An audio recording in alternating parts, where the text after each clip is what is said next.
Assalamualaikum warahmatullahi wabarakatuh. Selamat pagi anak-anak semua. Bagaimana kabarnya? Mudah-mudahan kalian selalu berada dalam kesehatan dan dalam keadaan yang baik-baik saja. Pada hari ini, pertemuan kedua, kita akan mengidentifikasi makna kata dan informasi faktual dalam laporan hasil observasi dan sumber lainnya yang mendukung. Setelah kemarin pada pertemuan pertama, kita telah berhasil mengidentifikasi apa yang dimaksud dengan teks laporan hasil observasi. Pada kali ini, kita akan mengidentifikasi sebuah makna kata dan informasi faktual apa saja yang berada dalam laporan hasil observasi dan akan kita bandingkan dengan teks atau sumber lainnya yang mendukung. Disimak baik-baik ya. Tujuan pembelajaran pada hari ini yaitu memahami informasi pada teks laporan dan menilai akurasi serta kualitas data dalam laporan hasil observasi menggunakan informasi pada teks eksplanasi sebagai pembanding. Jadi pada hari ini kalian akan paham dan harus paham mengenai informasi yang terdapat dalam teks laporan hasil observasi dan juga akan menilai keakuratannya ataupun kebenarannya serta kualitas data yang terdapat dalam teks laporan hasil observasi. Setelah itu, kalian akan membandingkan teks laporan hasil observasi tersebut dengan sebuah teks dan akan mencari informasinya, yaitu pada teks eksplanasi.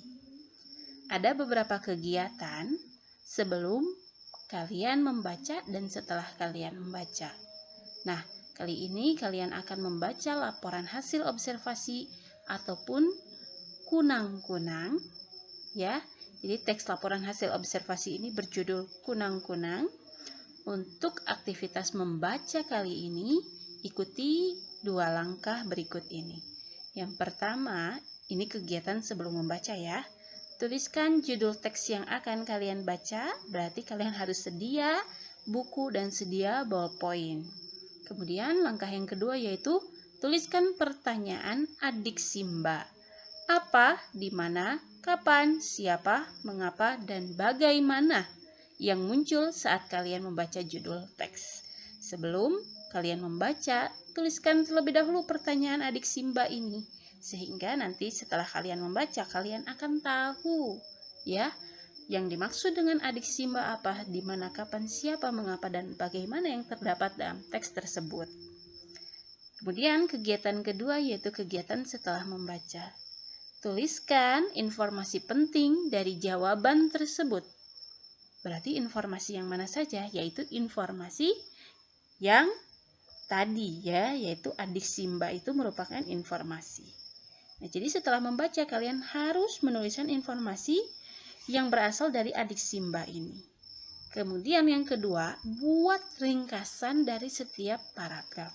Kalian akan merangkum ada berapa paragraf di sana yang terdapat dalam teks laporan hasil observasi ataupun dalam teks eksplanasi, kemudian kalian akan membuat ringkasannya. Begitu ya. Seperti apa yang kamu lihat dalam gambar ini.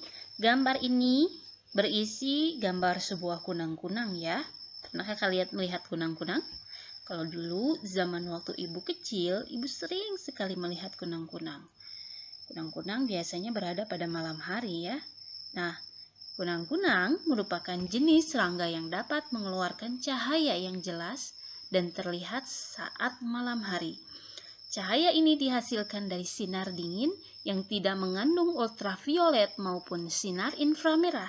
Terdapat lebih dari 2000 spesies kunang-kunang yang tersebar di daerah tropis di dunia. Kunang-kunang hidup di tempat-tempat yang lembab seperti rawa-rawa, hutan bakau, dan daerah yang dipenuhi pepohonan. Kunang-kunang juga ditemukan pada daerah perkuburan yang tanahnya relatif gembur dan tidak banyak terganggu oleh aktivitas manusia. Kunang-kunang bertelur saat hari gelap. Telur-telurnya yang berjumlah antara 100 hingga 500 butir diletakkan di tanah, ranting, rumput, di tempat berlumut, atau di bawah dedaunan. Pada umumnya, kunang-kunang akan keluar pada malam hari. Namun, ada juga kunang-kunang yang beraktivitas di siang hari. Mereka yang keluar siang hari ini umumnya ditemukan tidak mengeluarkan cahaya. Berdasarkan hasil pengamatan, tubuh kunang-kunang betina lebih besar dibandingkan dengan kunang-kunang jantan. Tubuh kunang-kunang terdiri dari 3 bagian, yaitu kepala, toraks, dan perut atau abdomen. Kunang-kunang memiliki 2 pasang sayap. Sepasang sayap penutup yang bertekstur keras melindungi sayap di bawahnya sekaligus melindungi tubuh kunang-kunang. Panjang badannya sekitar 2 cm. Hampir seluruh bagian tubuh kunang-kunang berwarna gelap dan berwarna titik merah pada bagian penutup kepala. Warna kuning pada bagian penutup sayap, bermata majemuk dan berkaki 6. Makanan kunang-kunang adalah cairan tumbuhan, siput-siputan kecil, serangga atau cacing. Bahkan kunang-kunang memangsa jenisnya sendiri. Makanan bagi hewan penting untuk pertumbuhan. Dengan makanan pertumbuhan akan maksimal. Asupan yang maksimal dapat memberikan kebugaran bagi makhluk hidup. Cahaya yang dikeluarkan oleh kunang-kunang itu tidak berbahaya, malah tidak mengandung ultraviolet dan inframerah. Cahaya ini dipergunakan kunang-kunang untuk memberi peringatan kepada pemangsa bahwa kunang-kunang tidak enak dimakan dan untuk menarik pasangannya. Keahlian mempertontonkan cahaya tidak hanya dimiliki oleh kunang-kunang dewasa, bahkan larva. Kunang-kunang betina sengaja berkelap-kelip untuk mengundang pejantan. Setelah pejantan mendekat, sang betina akan memangsanya. Kunang-kunang jantan lebih sedikit bercahaya dibandingkan dengan kunang-kunang betina. Kunang-kunang merupakan penanda kesehatan sebuah ekosistem atau bioindikator, sehingga dapat membantu manusia untuk menilai apakah sebuah daerah masih bersih dan alami atau sudah tercemar. Kunang-kunang juga membantu petani dalam proses penyerbukan dan sebagai pembasmi hama alami. Diadaptasi dari Qadariyah 2017. Nah, itu adalah teks laporan hasil observasi yang berjudul kunang-kunang. Kalian telah memahami ya bahwa kunang-kunang itu memiliki beberapa jenis, kemudian kunang-kunang juga memiliki struktur yang dapat kalian pahami dan dapat kalian simak dari teks tersebut.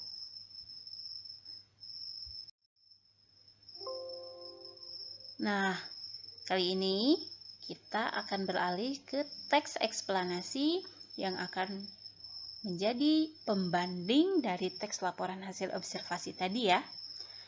Judulnya masih sama, mengenai kunang-kunang. Kunang-kunang yang perlahan menghilang. Pada kegiatan ini, kalian akan menyajikan data yang akurat dan kalian juga dapat menggunakan sumber lain sebagai pembanding terhadap hasil observasi kalian di lapangan. Jadi, kalian akan membandingkan teks laporan hasil observasi tadi dengan teks eksplanasi. Dan dalam menyajikan data yang akurat, kalian pun bisa menggunakan sumber lain ya sebagai pembanding terhadap hasil observasi kalian di lapangan. Jadi kalian bisa mencari berbagai literatur yang bisa menjadi rujukan terhadap observasi yang akan kalian lakukan nanti. Kali ini kalian akan menggunakan sebuah teks eksplanasi sebagai bahan pembanding informasi pada teks laporan hasil observasi kunang-kunang. Teks eksplanasi. Apa yang dimaksud dengan teks eksplanasi? Teks eksplanasi merupakan teks yang menjelaskan proses bagaimana dan mengapa suatu fenomena itu terjadi, baik itu fenomena alam maupun fenomena sosial. Kali ini kalian akan membaca teks eksplanasi yang menjelaskan fenomena terancam punahnya kunang-kunang. Baik, kita saksikan ya. Penelitian yang diterbitkan dalam jurnal Bioscience menyatakan kunang-kunang menghadapi ancaman kepunahan. Ada beberapa faktor yang menyebabkan serangga ini terancam punah.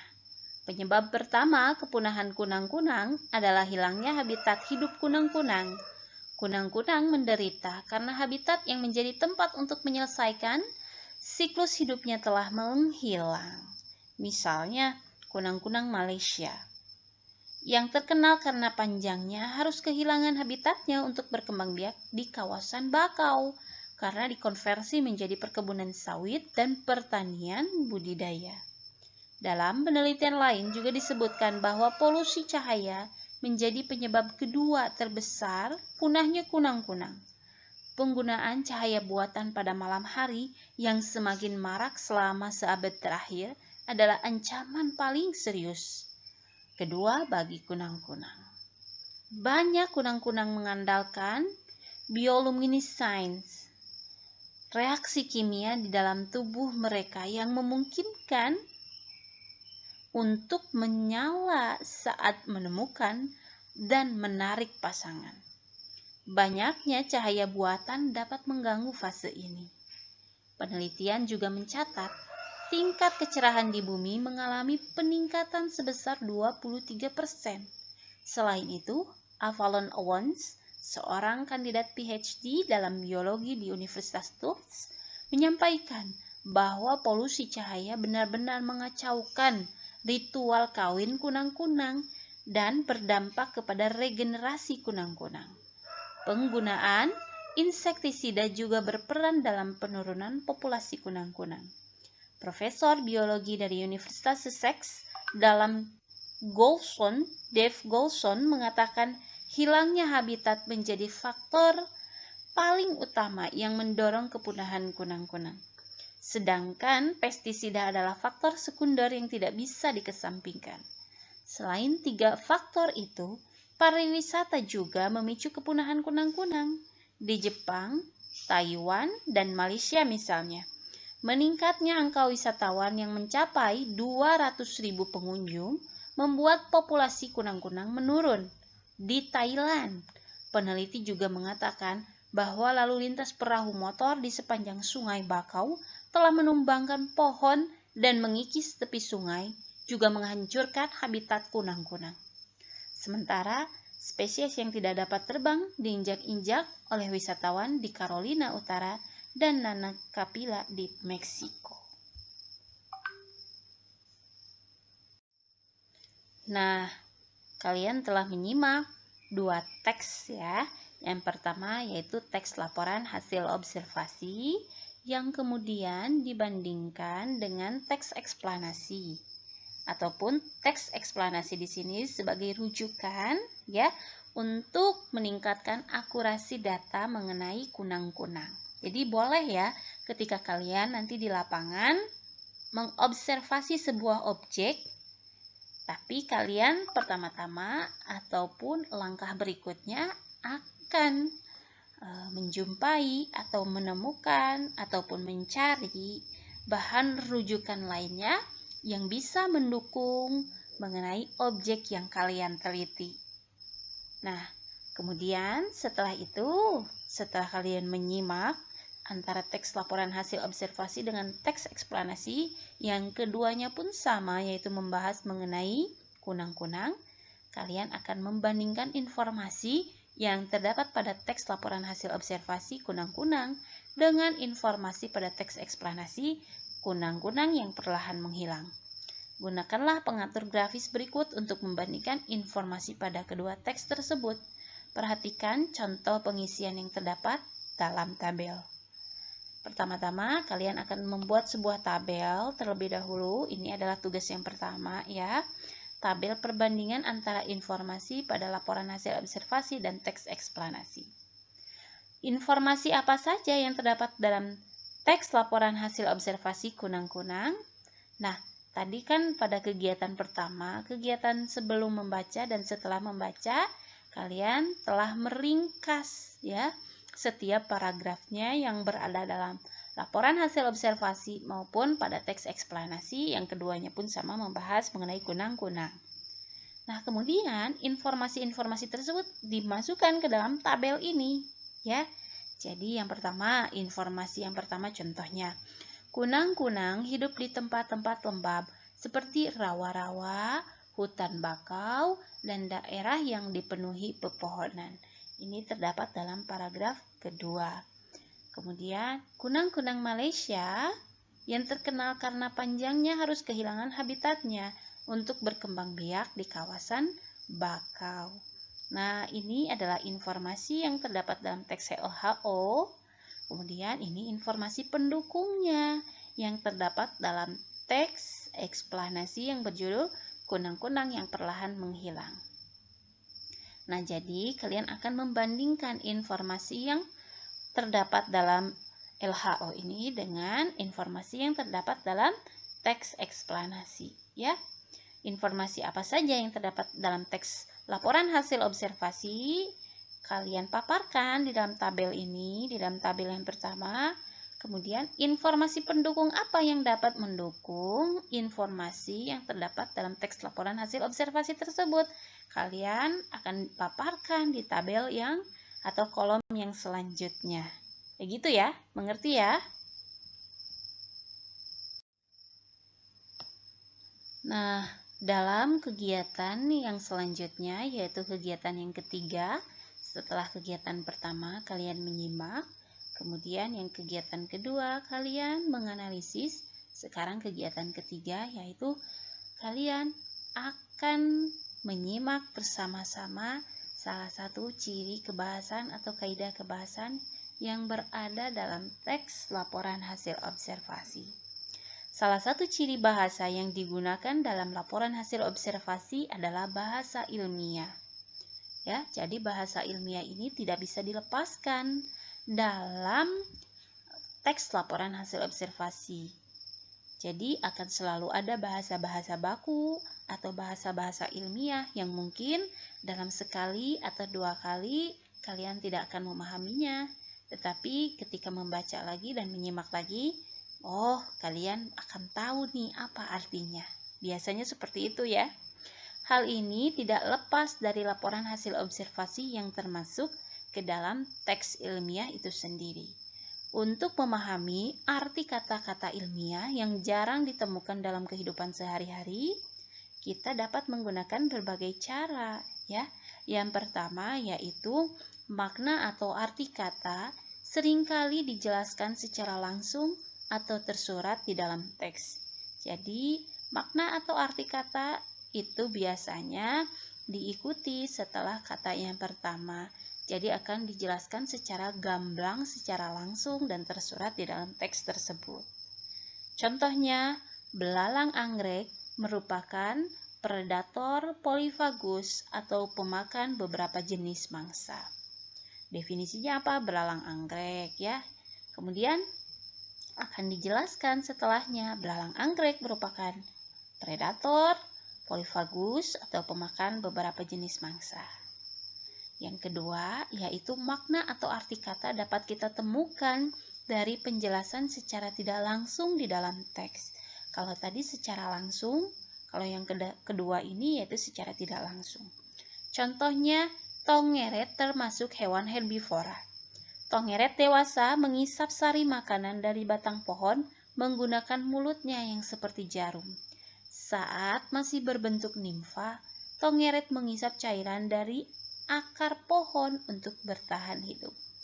Nah, dari teks tersebut, kita dapat menyimpulkan bahwa herbivora berarti hewan yang memakan tumbuhan atau bagian tumbuhan. Jadi sudah mengerti ya, ada yang pertama yaitu cara langsung dan cara kedua yaitu cara tidak langsung. Kalau menurut Ibu cara tidak langsung ini akan membutuhkan fokus yang tinggi. Akan membutuhkan tingkat fokus yang tinggi karena apa? Karena ketika kalian membaca kalian juga harus paham ya terhadap teks atau bacaan tersebut. Jadi kalau misalnya tidak paham akan berulang-ulang bacanya, harus diulang-ulang bacanya agar kalian memahami dan mengerti akan pengertian dari misalnya tongeret tersebut. Tongeret yaitu hewan herbivora. Yang dimaksud dengan herbivora apa sih? Misalnya kalian tidak mengerti. Coba dibaca ulang, mungkin kalian akan menemukan jawabannya. Jadi yang pertama yaitu tersurat, yang kedua berarti tersirat. ya, secara tidak langsung. Yang ketiga, makna atau arti kata dapat kita temukan dengan menggunakan petunjuk visual yang terdapat di dalam teks. Nah, contoh, di dalam gambar ini kalian akan menemukan kunang-kunang beserta struktur atau bagian tubuhnya. Ada apa saja? Ada elitra, ada sayap, ada abdomen, ya, dan kemudian yang lainnya. Nah, dari gambar di atas, kita dapat menyimpulkan bahwa apa sih yang dimaksud dengan elitra? Elitra adalah sayap atas yang menutupi sayap bagian bawah. Nah, jadi cara yang ketiga ini kita dapat menggunakan petunjuk visual. Jadi kita harus melihat baik-baik struktur atau bagian tubuhnya yang mana yang menjelaskan elitra itu apa sih. Nah, bisa kita lihat, nah, elitra ini pada bagian atas adalah sayap, masih sayap juga ya, sayap atas yang menutupi sayap bagian bawah. Jika dalam teks tersebut terdapat gambar, maka ada baiknya kalian lihat, perhatikan baik-baik gambar tersebut. Barangkali di sana ada penjelasan lebih lanjut mengenai makna kata yang kalian cari. Yang keempat, yaitu kalian juga dapat menggunakan kamus, ensiklopedia, atau thesaurus baik dalam bentuk cetak maupun daring untuk mencari makna atau arti kata. Ibu yakin murid-murid di sini, murid-murid ibu, siswa-siswa ibu adalah siswa-siswa yang pintar, yang sudah melek dengan teknologi. Ya, kalau dulu zaman ibu kuliah saja, ibu sering mencari makna kata yang tidak ibu pahami di dalam sebuah kamus ataupun ensiklopedia.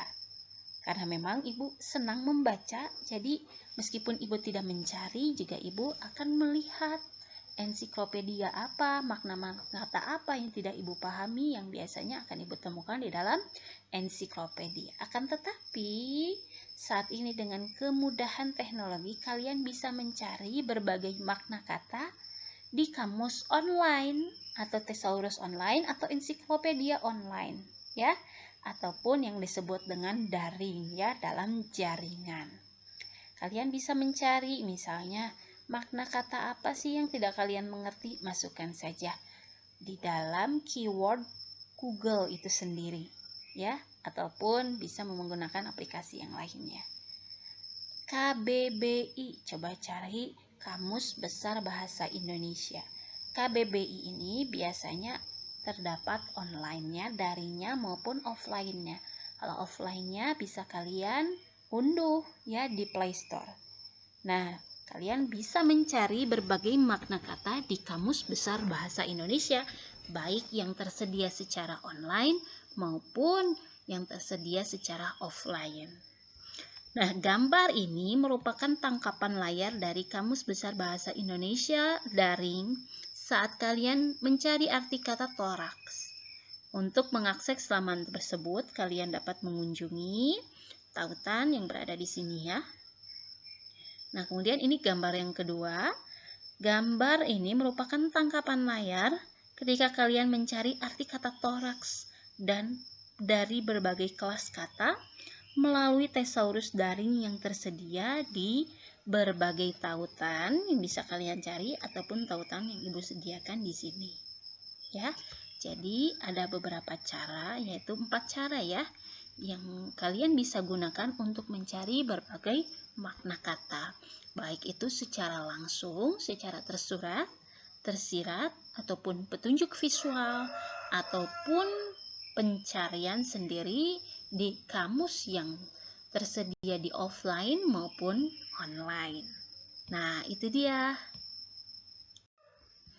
Seperti biasa, Ibu akan menyediakan waktu lebih lenggang, lebih lama di rumah, akan tetapi ini boleh juga disebutkan dengan tugas di rumah, meskipun kalian mengerjakan tugas yang lainnya juga di rumah. Nah, kalau ini tugasnya Ibu beri keluasan waktu ya, maksimal pengumpulannya pada hari Selasa pukul 4 sore. Kalian akan mencari makna istilah-istilah berikut dengan menggunakan cara-cara yang di atas. 4 cara yang tadi sudah Ibu jelaskan. Kemudian setelah kamu memahami maknanya, memahami artinya, kamu buat kalimat dengan kata-kata tersebut. Yang pertama yaitu abdomen. Yang dimaksud dengan abdomen itu apa?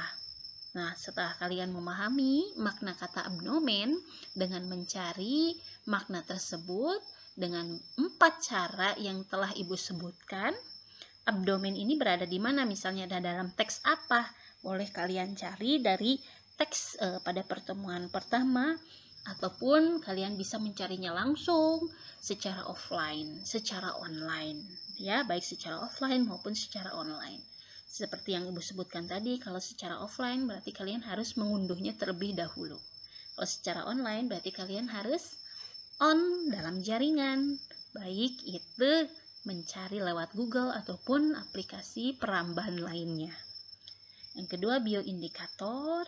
Yang ketiga, 4, 5, dan sebagainya boleh kalian cari, kemudian buat kalimatnya. Nah, itu dia ya. Jadi, dalam memaknai informasi ini, mengidentifikasi makna kata dan informasi, kalian telah mengarungi berbagai kegiatan tadi. Terima kasih atas kehadirannya. Apabila ada yang ditanyakan, boleh langsung ditanyakan ke Ibu ya. Assalamualaikum warahmatullahi wabarakatuh.